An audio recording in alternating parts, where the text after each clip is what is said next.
was making that movie mentally, because I wanted basically to make this movie 90 minutes long and just consist entirely of repetition of fights, of just one fight after the other, one brutal confrontation after the next. And what happened was I ended up in the hospital many times with broken legs and broken ankles and broken ribs and concussions, and that was fine. That was okay. But I also was thrown in prison a bunch of times, and there's this thing called, 3 strikes you're out. And so I was told by the judge the last time that if I was arrested one more time for doing this, that I would have to spend a lengthy time in prison.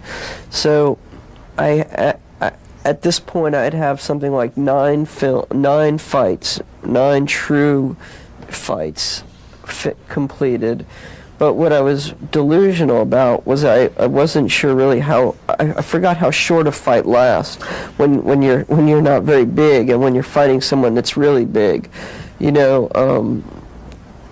Really at the most, like a good fight lasts, a really good fight would last 2-3 minutes. Sometimes even shorter. I was smashed in the head with a brick, and that ended really quickly.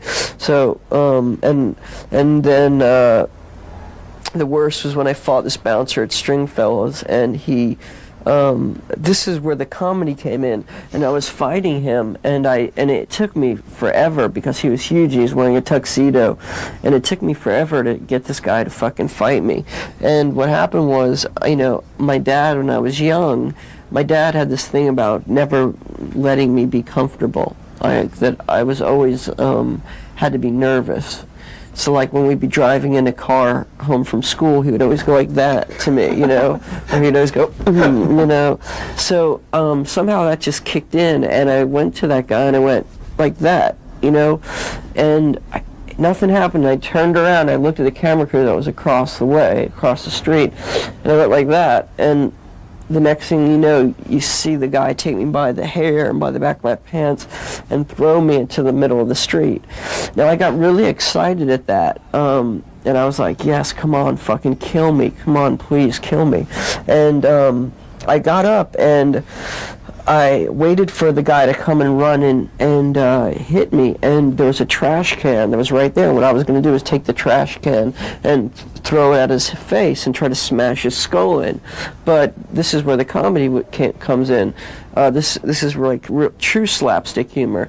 And accidental slapstick humor was the trash can was chained to the telephone pole. So when I went to throw it, it went like that, and it was stuck. I mean, it didn't go anywhere. Right. So the guy went and he punched me in the face, and I fell back and cracked my head. But what happened was my right ankle was on the sidewalk, and in the film you'll see when I show it, you see him run up like this and jump and crack my ankle in half and just break it. You just see it just go, and to me that's a great comedy because the idea of comedy is that there's always a victim, It's the banana peel that would kill me. You know what I'm saying? The slip on the banana peel and crack your head. And so I don't know. I had to abandon it for a while. Well, we of course would like to put ourselves in the front of the line to find a way to show this film. So. Yeah, I got it. I'm sure there are others.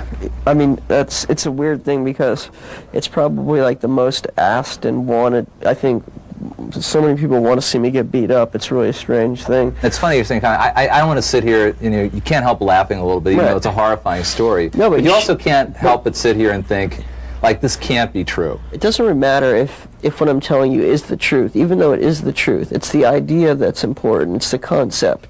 But it is true. I mean, there were plenty of people that witnessed it, and eventually I will show it, I think. Well, I think people will roar with laughter at my pain.